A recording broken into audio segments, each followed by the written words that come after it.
Hey guys, I've got the PlimPad P60 tablet that I reviewed just about a week ago. I know it hasn't been long, but there were a couple of things I missed out on, and you guys had some questions that I wanted to get answered. So the first one I see here is someone asked, do you know if this has a gyroscope? So what I looked at was I went to CPU-Z, and I noticed that it does have a gyroscope based on the sensors. When I go into sensors and I go down to gyroscope, as I start moving around, I notice that there is indeed a gyroscope there. Another way that I can tell is by going into Google Maps, navigating somewhere, and then it shows me the directions on how to get there. And it actually moves around when I do. I don't want to show it because I don't want to reveal my location where I live. These are just two ways that I know of checking the gyroscope or whether or not it even has a gyroscope. Now, if that's not accurate, please do let me know, but I can tell that whenever I tilt this, the gyroscope does tend to move. It does show the X and Y radius change. So there's that. Today's sponsor is Rotai. Rotai has released the all-new G20 Marvel co-branded massage gun series that can take your post-workout recovery to the next level. In the box will come with your basic things like a user guide, charger, a soft Marvel carrying case, and a variety of massage heads. This is really easy to set up. Just choose which head you want to place and twist it in. Then hold the power button on the bottom and you're ready to go. It's also really easy to take out as well with a slight twist and pull.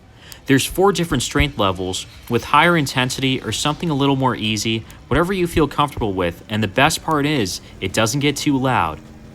Besides the vivid red look, which does resemble the colors of Iron Man, this massage gun is compact and lightweight to hold and carry around, but not to say it feels cheap and hollow.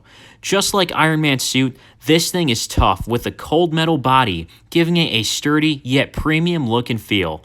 It's great to use after a workout to relax, and especially if you're a diehard Marvel fan, this feels like a must-have collector's item. Link will be down below. Next question on here was actually more of a request, but to play some emulation. And then someone else mentioned that they think it would be good for emulation. So I wanted to just go ahead and try out a couple of emulators here. Number one is the Game Boy Advance emulator. Now I have it at sped up. Hold on. Just go into normal speed. And as you can tell, it's working just fine.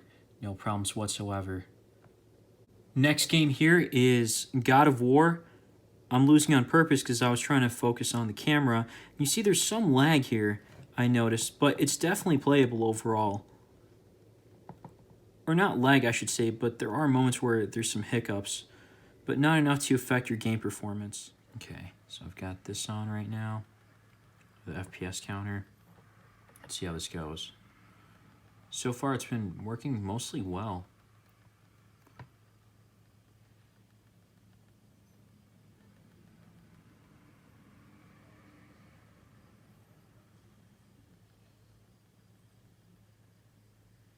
You see it drops a little bit there to 38 frames. I wonder if there's something in the settings where this can work a little more smoothly. If anyone has any ideas for the PSP to fix the settings to make it more well playable, to constantly run 60 FPS, please let me know. Next game here is Shin Budokai, and the frame rate is pretty much stuck at 58, 59. I haven't really noticed any delays on this, if at all. So some games will run just fine constantly at 60 FPS, even though this doesn't have a 60 Hz screen.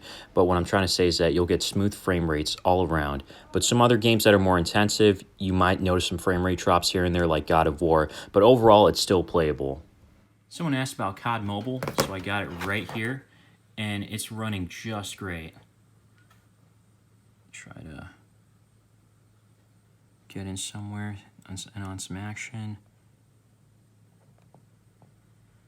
And the frame rate is pretty smooth. Granted, you're not going to get 60 FPS, but the settings are set to low, and the frame rate is set to medium, so I'm not sure if it's capped at 30 frames per second right now or 45 or something like that.